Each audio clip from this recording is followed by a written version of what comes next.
जय हिंद। नमस्कार साथियों, स्वागत है आप सभी का चौधरी इस अकेडमी प्लेटफॉर्म पर। मैं चौधरी अनिल चौरान आशा करता हूं कि आप अपना और अपनों का ख्याल रखें, बड़ों का सम्मान करें, छोटों को प्यार दें और अपना व्यक्तित्व इस प्रकार से विकसित करें कि महिलाएं आपके साथ सुरक्षित महसूस करें। तो जैसा कि आप सभी जानते हैं कि आज हम ज्योग्राफी का चैप्टर नंबर 7 करने जा रहे हैं।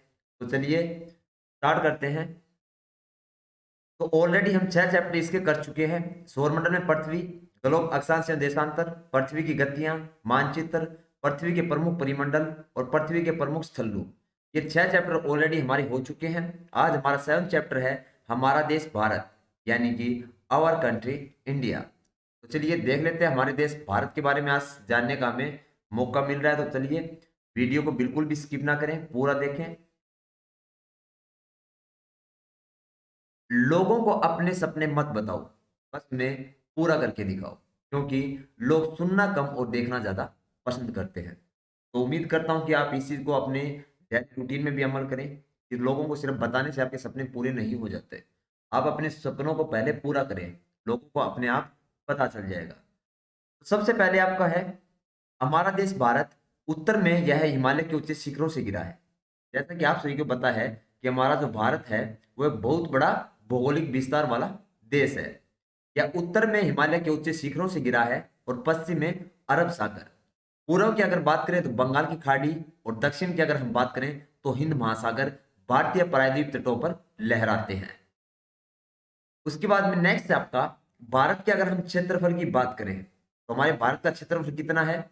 32,84,263 वर्ग किलोमीटर, यानी कि 32.8 आप जिसको बोलते हैं कि 32.8 लाख वर्ग किलोमीटर। अगर हम एक्यूरेट बात करें तो 32,84,263 वर्ग किलोमीटर में हमारा भारत का क्षेत्रफल है वो फैला हुआ है। उसके बाद नेक्स्ट है आपका उत्तर में कश्मीर से लेकर दक्षिण में कन्याकुमारी तक इसके विस्तार की अगर हम बात करें तो 3214 किलोमीटर इसका टोटल विस्तार है। जबकि आपको क्या कहा गया है, बुक में आपको मिलेगा एनसीईआरटी में सिर्फ 3200, लेकिन अगर हम एक्यूरेट की बात करें तो पूरा 3214 किलोमीटर हमारा बनता है। नेक्स्ट है आपका पूर्व में अरुणाचल प्रदेश से लेकर पश्चिम कक्षा तक इसका विस्तार लगभग 2933 किलोमीटर है। क्या कहा गया है, आपकी एनसीईआरटी की बुक में आपको दिया मिलेगा 2900 किलोमीटर, बट एक्यूरेट कितना है आपका 2933 किलोमीटर। तो याद रखिएगा कि दक्षिण में कन्याकुमारी तक इसका विस्तार कितना है, कश्मीर से लेकर 3214। और अगर हम बात करें पूर्व में तो अरुणाचल प्रदेश से लेकर पश्चिम में इसका कितना विस्तार है, 2933 किलोमीटर। यह चीन के बाद विश्व का दूसरा सबसे अधिक जनसंख्या वाला देश है। जैसा कि आप सभी को पता है कि पहले नंबर पर जनसंख्या में चाइना आता है और दूसरे नंबर पर किसका आता है, हमारे भारत देश का नाम आता है। तो सबसे ज्यादा जनसंख्या चीन की है और उसके बाद में दूसरे नंबर पर भारत की जनसंख्या है। ये आप मैप देख पा रहे होंगे, ये यहाँ पर आपको विस्तार दिया गया है। ये हमारा पूरा इंडिया है और इस पूरे इंडिया का हमारा भारत देश का जो टोटल क्षेत्रफल वो है वो कितना है, 32.8 लाख किलोमीटर। और कश्मीर से लेकर अगर हम कन्याकुमारी तक बात करें तो आप ऊपर देखें यहाँ कश्मीर से लेकर कन्याकुमारी तक इसका कितना है, 3214, जिसको आपको क्या लिखा होता है आपकी एनसीईआरटी की बुक में 3200 दिया हुआ होता है। फिर अगर हम बात करें यहाँ से पूर्व में अरुणाचल प्रदेश से लेकर अगर हम पश्चिम में कच्छ तक की अगर हम बात करें विस्तार की तो कितना है ये आपका 2933 किलोमीटर पड़ता है, लेकिन आपकी एनसीईआरटी की बुक में आपको 2900 किलोमीटर दिया हुआ मिलेगा।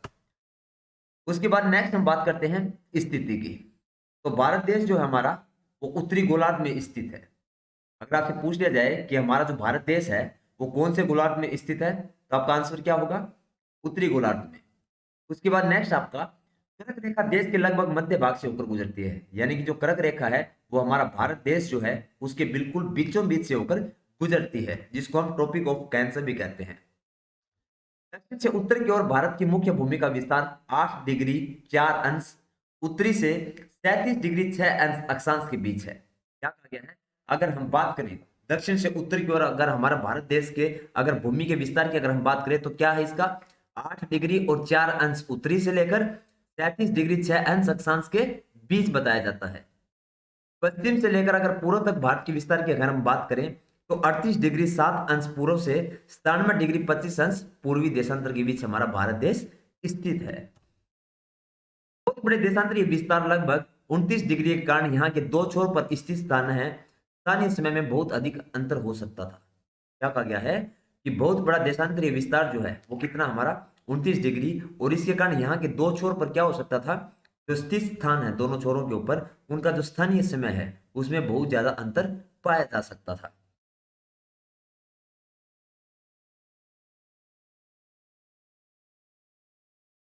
उसके बाद नेक्स्ट आपका प्रायद्वीप हम किन को कहते हैं? तो स्थल का वह भाग जो तीन तरफ से जल से घिरा हुआ होता है उसको हम क्या कहते हैं? प्रायद्वीप कहते हैं। इसको याद रखिएगा कि प्रायद्वीप किसको कहते हैं? तो हमारा स्थल जो होता है और तीनों तरफ से अगर वो जल से घिरा हुआ है तो उसी क्षेत्र को हम क्या कहते हैं? प्रायद्वीप कहते हैं। उसके बाद बड़े देश जिनका विस्तार पूर्व से पश्चिम की ओर बहुत अधिक होता है, वहां पूरे देश का मानक समय एक नहीं होता। और इसका अच्छा एग्जाम्पल क्या है? संयुक्त राज्य अमेरिका, वहां पर कितना मानक समय है? 7। और कनाडा में कितने मानक समय है? 6। ये आपके हेमिस्फेयर दिए गए हैं, आप डायग्राम को देख लीजिएगा इसको। ये आपका हेमिस जो वेस्टर्न हेमिस्फेयर है, फिर ये आपका इस साइड का जो है ईस्टर्न हेमिस्फेयर आ जाता है। ये आपने ग्लोब में देखा होगा कि जब हम ग्लोब पे देखते हैं तो हमारा जो पूरा वर्ल्ड है वो ग्लोब के ऊपर हमारी पृथ्वी जो है वो ऐसी दिखाई देती है। तो ये डायग्राम आप देख लीजिएगा एक बार पॉज करके वीडियो को। उसके बाद नेक्स्ट हम बात करते हैं भारत के पड़ोसी देशों की। तो हमारे भारत के कितने पड़ोसी देश हैं? तो हमारी जो स्थलीय सीमा है हमारे देश भारत की, वो 7 देशों के साथ लगी हुई है। और वो 7 देश कौन कौन से हैं?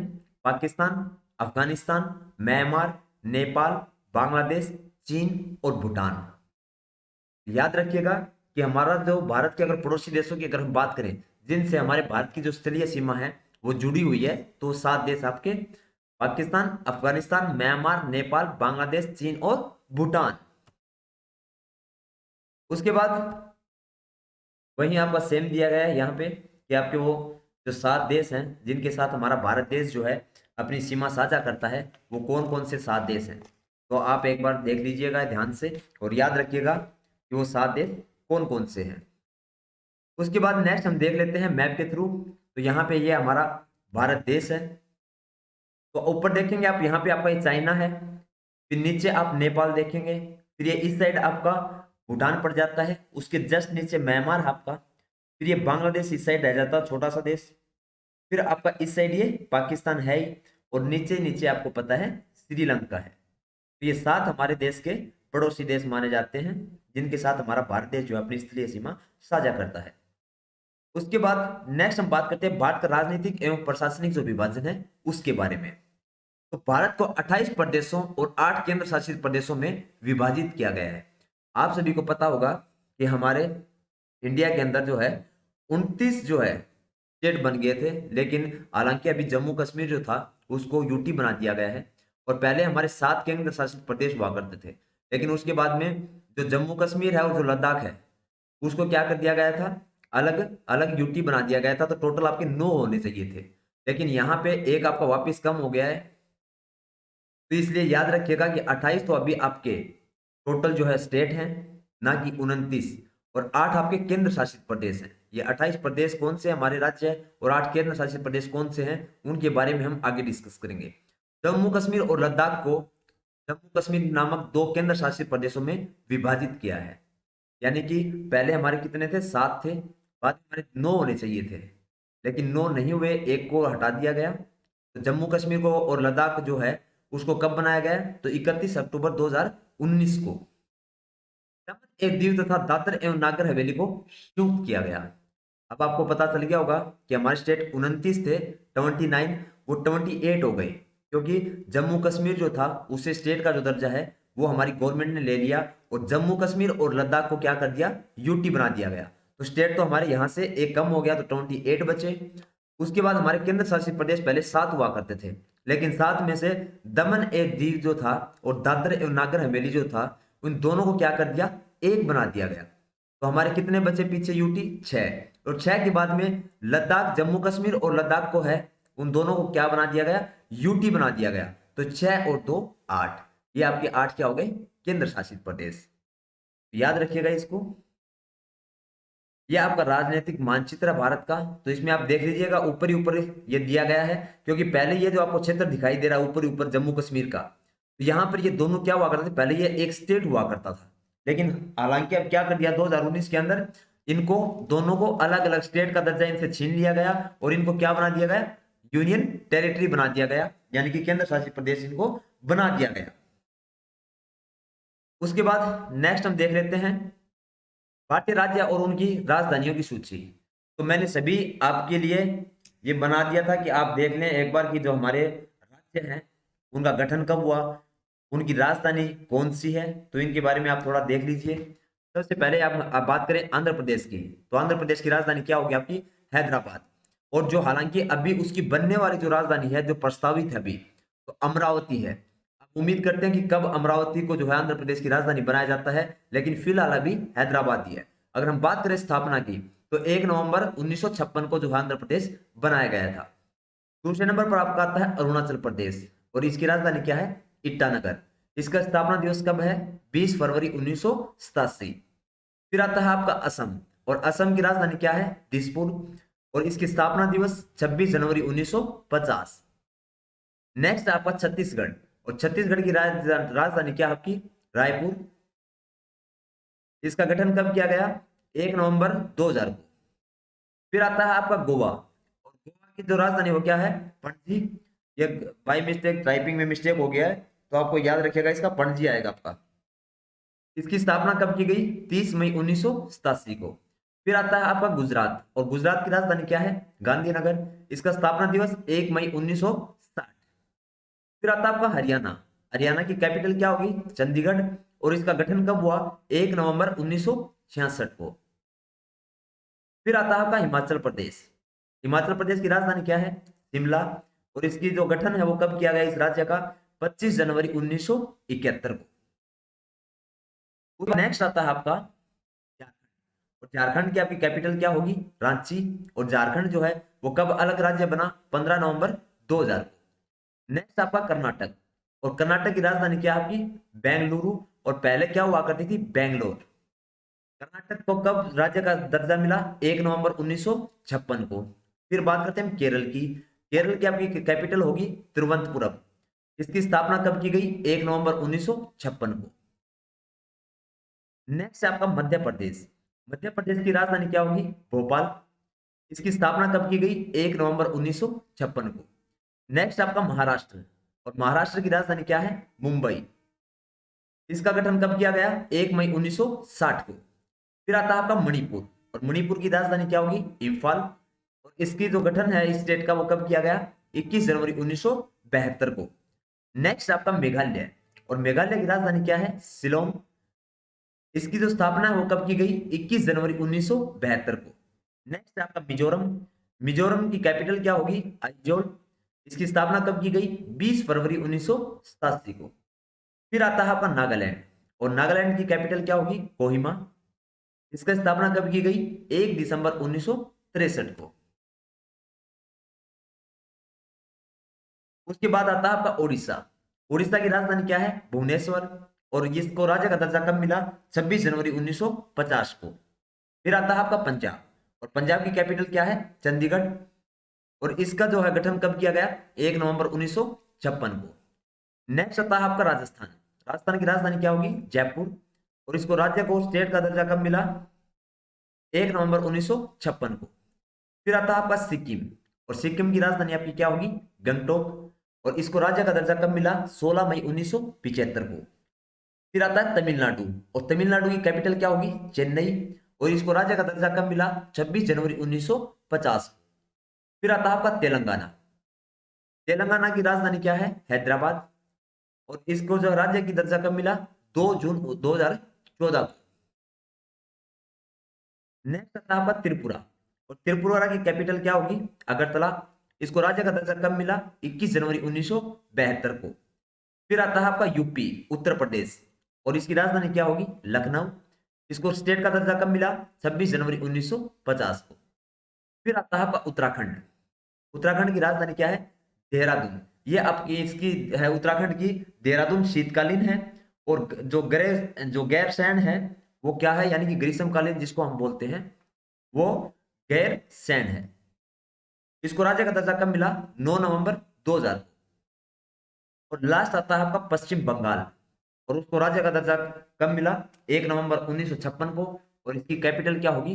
कोलकाता। तो याद रखिएगा, जम्मू कश्मीर जो है वो अब राज्य नहीं रहा, इसलिए 28 ही आज हमारे स्टेट है इंडिया के अंदर। नेक्स्ट हम बात करते हैं यूटी के बारे में, जिनको हम यूनियन टेरिटरीज बोलते हैं।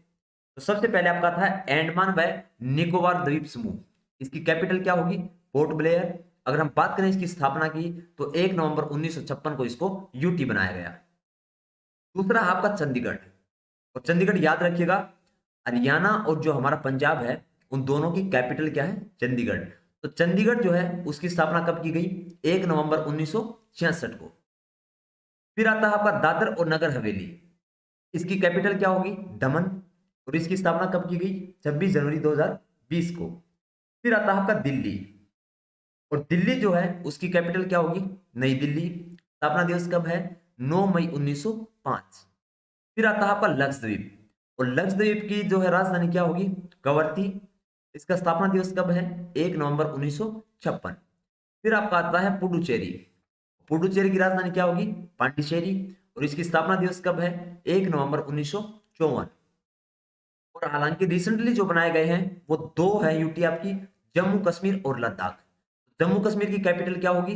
श्रीनगर, जो ग्रीष्मकालीन होगी, और शीतकालीन होगी जम्मू। इसकी स्थापना कब की गई? 31 अक्टूबर 2019 को।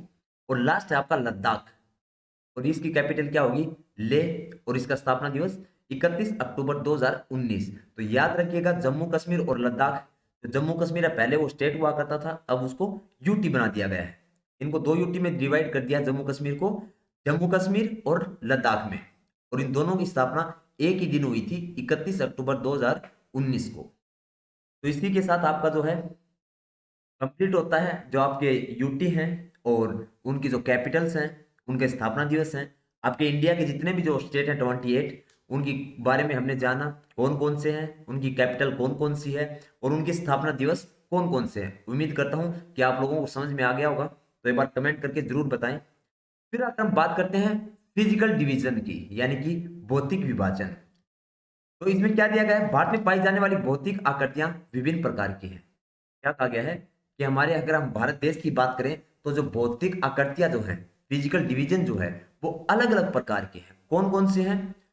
तो हमारे भारत के अंदर हिमालय भी है, दूसरा उत्तरी मैदान भी है, फिर भारतीय मरुस्थल भी है, उसके बाद में प्रायद्वीपीय पठार भी है, उसके बाद में तटीय मैदान भी है, और द्वीप समूह भी है। यानी कि अगर भौतिक विभाजन की अगर हम बात करें हमारे भारत देश की, तो 6 प्रकार के विभाजन हम मोस्टली काउंट करते हैं: हिमालय, उत्तरी मैदान, भारतीय मरुस्थल, प्रायद्वीपीय पठार, तटीय मैदान और द्वीप समूह।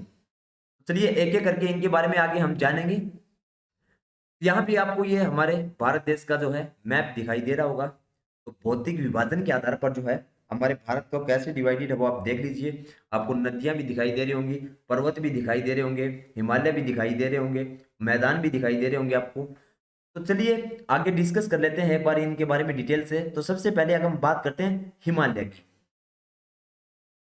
तो हिमालय के बारे में क्या कहा गया है? उत्तर में बर्फ से ढका हिमालय संतरी का कार्य करता है। यानी कि संतरी हम किसको बोलते हैं? पहरेदार को बोलते हैं।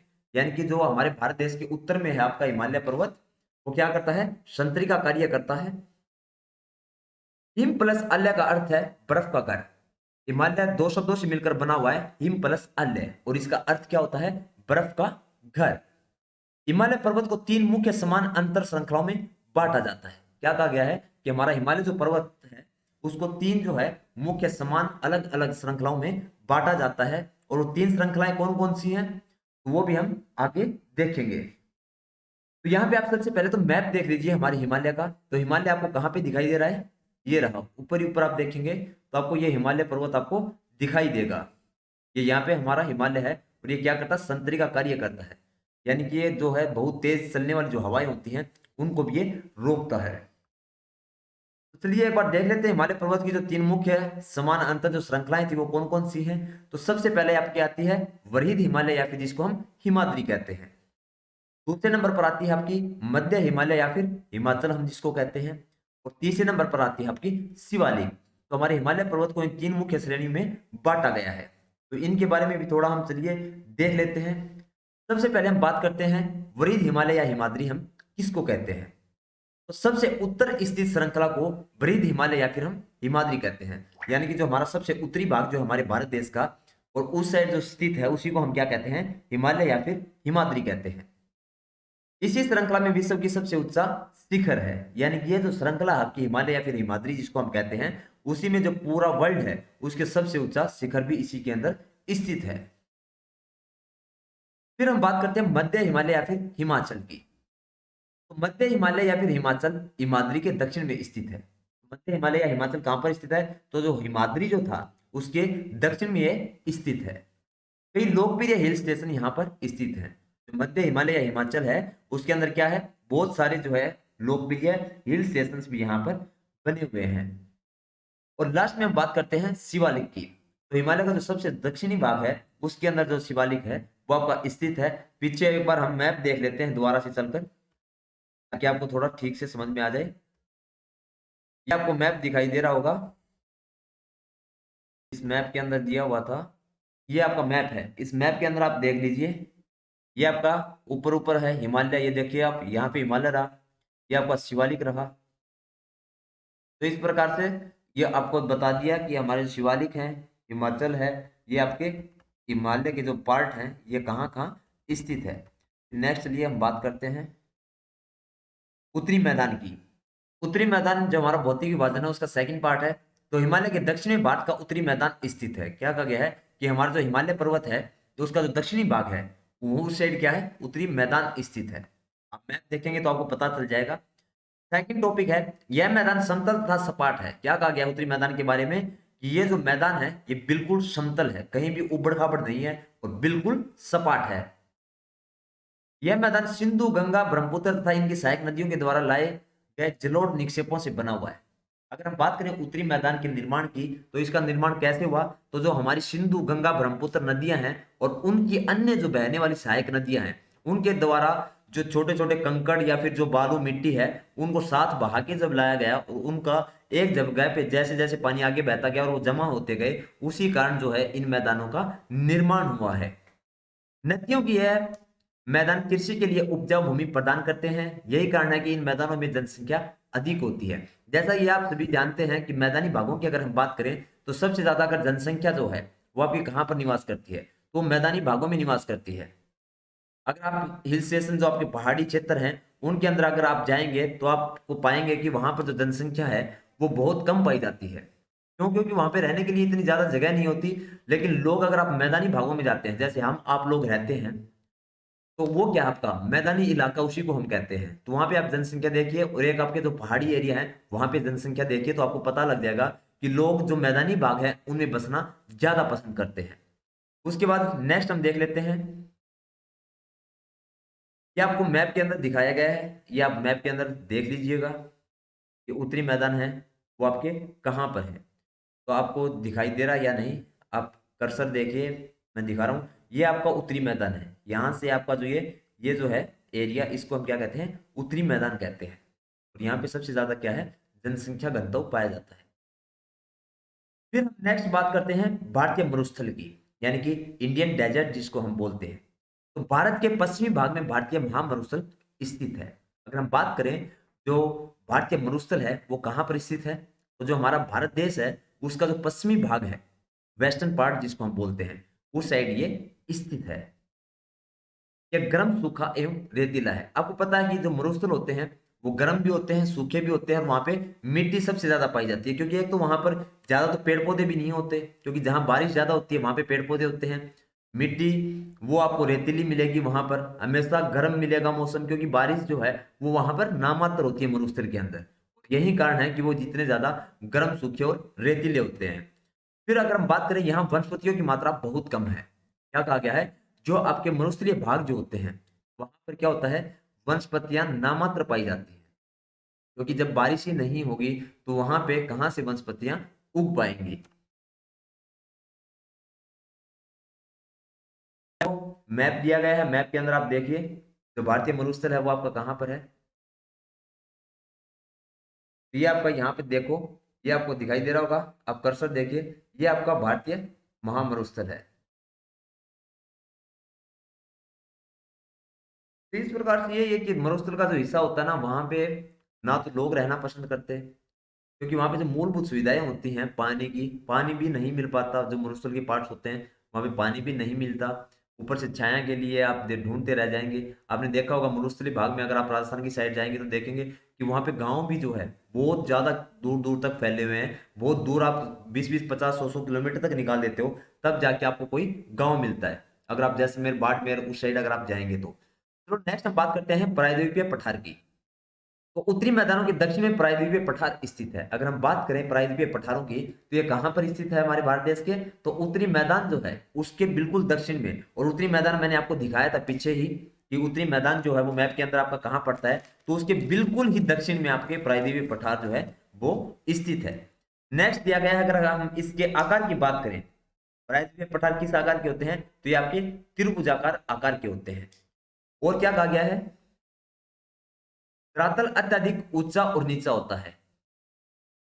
जो अपने पीछे हमने देखा था कि जो हमारे मैदानी क्षेत्र होता है वहां पे जनसंख्या ज्यादा पाई जाती है, क्योंकि वहां पे जो जमीन है वो बिल्कुल समतल होती है और वहां पर लोग ज्यादा रहना पसंद करते हैं। लेकिन प्रायद्वीपीय पठार जो है, पठारों के अंदर ऐसा नहीं होता, क्योंकि वहां की जो जमीन होती है वो समतल ना होकर उबड़ खाबड़ होती है। प्रायद्वीपीय पठार है उनको चार भागों में डिवाइड किया गया है।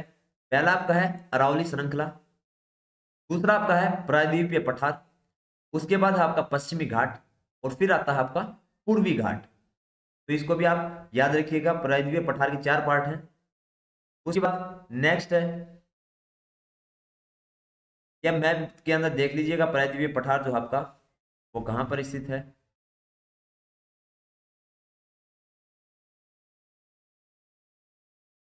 फिर हम बात करते हैं अरावली श्रृंखला की। इसके उत्तर पश्चिम में अरावली श्रृंखला स्थित है, जो विश्व की सबसे पुरानी श्रृंखला है। विश्व की सबसे पुरानी श्रृंखला की अगर हम बात करें तो वो कौन सी है? अरावली श्रृंखला है। ये प्रायद्वीपीय पठार के जो पार्ट थे चार, उनके बारे में हम डिस्कस कर रहे हैं, याद रखिएगा इस चीज को आप। तो फिर उसके बाद दूसरा आता है आपका प्रायद्वीपीय पठार। इन श्रृंखलाओं से होकर नर्मदा और ताप्ती नदियां बहती हैं। आपकी अगर नर्मदा और ताप्ती नदी है उसकी अगर हम बात करें तो ये कहां से बहती हैं? इन्हीं श्रृंखलाओं से होकर बहती हैं। यह पश्चिम की तरफ बहने वाली नदियां हैं जो अरब सागर में गिरती हैं। जो आपकी नर्मदा और ताप्ती नदियां हैं, ये कैसी नदियां हैं? पश्चिम की तरफ बहने वाली ये नदियां होती हैं, और अंत में जाके ये कहां पर मिल जाती हैं? तो अरब सागर में जाकर ये मिल जाती हैं। फिर हम बात करते हैं तीसरे नंबर पर पश्चिमी घाट की। तो इस पठार का जो पश्चिमी है उसके पश्चिमी घाट या फिर सह्याद्री स्थित है। क्या कहा गया है? इस पठार का जो है पश्चिम में पश्चिमी घाट या फिर सह्याद्री स्थित है। इसको आप याद रखिएगा। पश्चिमी घाट का विस्तार एक समान रूप में है। क्या कहा गया है? जो पश्चिमी घाट है उसके विस्तार की अगर हम बात करें तो बिल्कुल एक समान वो फैला हुआ है। लास्ट में हम बात करते हैं पूर्वी घाट की, जिसको हम ईस्टर्न घाट कहते हैं। तो इस पठार के पूर्व में पूर्वी घाट स्थित है। तो इसका नाम से ही आपको पता चल जाएगा, पश्चिमी घाट पश्चिम में स्थित है, पूर्वी घाट पूर्व में स्थित है। किसके? प्रायद्वीपीय पठार के। जबकि पूर्वी पठार बीच बीच में टूटा एवं आसमान है, असमान है ये, सॉरी आसमान, इसको आप करेक्ट कर लीजिएगा, असमान है। इन पठार में कोयला एवं लोह एसिड की प्रचुरता है। जो पूर्वी घाट है उसके बारे में क्या कहा गया है आपका? कि ये असमान है, कहीं पे ज्यादा चौड़ा है, कहीं पे पतला है, ये ऐसे करके है। जबकि आपका पश्चिमी घाट था उसका जो क्षेत्रफल की अगर हम बात करें तो बिल्कुल समान लंबाई चौड़ाई में फैला हुआ है। फिर हम बात करते हैं तटीय मैदान की। पश्चिमी घाट के पश्चिम में एवं पूर्वी घाट के पूर्व में तटीय मैदान स्थित है। आपके तटीय मैदान है वो कहां पर स्थित है? तो जो हमारा पश्चिमी घाट जो है, जिसको हमने पीछे अभी डिस्कस किया पश्चिमी घाट को, यानी जिसको हम वेस्टर्न घाट भी कहते हैं, तो उसके पश्चिम और जो पूर्वी घाट है उसके पूर्व में क्या है? तटीय मैदान स्थित है। पश्चिम तटीय मैदान काफी संकरे हैं। पश्चिम तटीय मैदान के बारे में क्या क्या कहा गया है? कि वो बहुत ज्यादा संकरे हैं, यानी कि पतले हैं।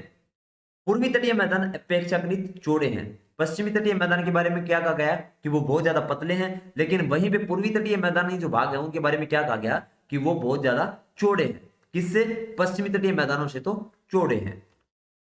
पूर्वी तटीय मैदान में पूर्व की ओर बहने वाली कई नदियां हैं। क्या कहा गया है? जो पूर्वी तटीय मैदान है उसके अंदर पूर्व की ओर बहने वाली बहुत सारी नदियां भी निकलती हैं।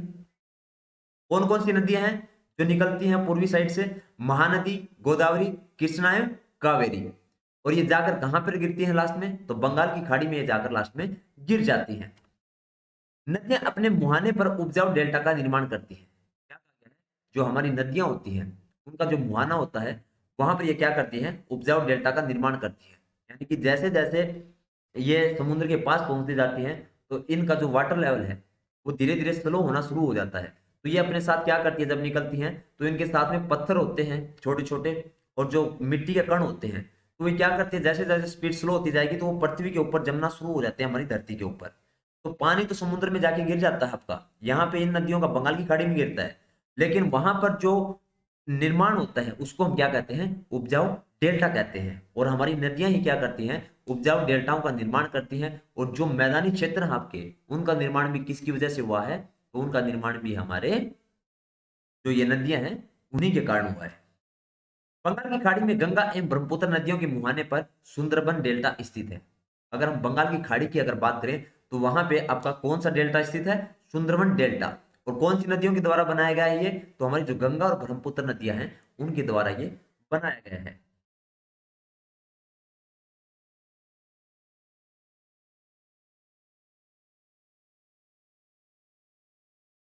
फिर हम बात करते हैं द्वीप समूह की। भारत में दो द्वीप समूह भी हैं। क्या कहा गया है, अगर हम भारत देश की बात करें तो हमारे भारत में दो द्वीप समूह हैं। लक्षद्वीप द्वीप समूह अरब सागर में स्थित है। ये केरल तट से कुछ दूरी पर स्थित एक प्रवाल द्वीप है। जो लक्षद्वीप है वो कहां पर है, तो अरब सागर में ये स्थित है आपका। और केरल तट से क्या है, कुछ ही दूर के ऊपर एक प्रवाल द्वीप है। अंडमान एवं निकोबार द्वीप समूह भारत से दक्षिण पूर्व दिशा में बंगाल की खाड़ी में स्थित है। तो आपके भारत के दो द्वीप हैं, कौन कौन से हैं, वो आपके सामने स्क्रीन के ऊपर लक्षद्वीप आपका और अंडमान और निकोबार द्वीप समूह है। एक आपका कहां पर स्थित है, तो एक आपका केरल का जो तट है, अरब सागर के अंदर स्थित है। दूसरा आपका कहां पर है, तो जो बंगाल की खाड़ी है वहां पर स्थित है। ये आप देख पा रहे होंगे यहाँ पर, ये आपका लक्षद्वीप और द्वीप समूह। एक दूसरी साइड आप देखेंगे ये आपका बंगाल की खाड़ी में है, अंडमान और निकोबार द्वीप समूह। तो ये दो आपके द्वीप समूह है, याद रखिएगा, जिसको हम क्या कहते हैं, आइसलैंड कहते हैं। इसी के साथ आपका जो चैप्टर नंबर 7 है वो आपका कंप्लीट होता है। उम्मीद करता हूँ कि आज का सेशन जो है वो आपको पसंद आया होगा। अगर अच्छा लगा हो तो लाइक करिए, कमेंट करके बताइए कि आज की जो क्लास है वो आप लोगों को कैसी लगी। तो मिलेंगे नेक्स्ट वीडियो में, तब तक अपना और अपनों का ख्याल रखें, बड़ों का सम्मान करें, छोटों को प्यार दें और अपना व्यक्तित्व इस प्रकार से विकसित करें कि महिलाएं आपके साथ सुरक्षित महसूस करें। जय हिंद, जय भारत।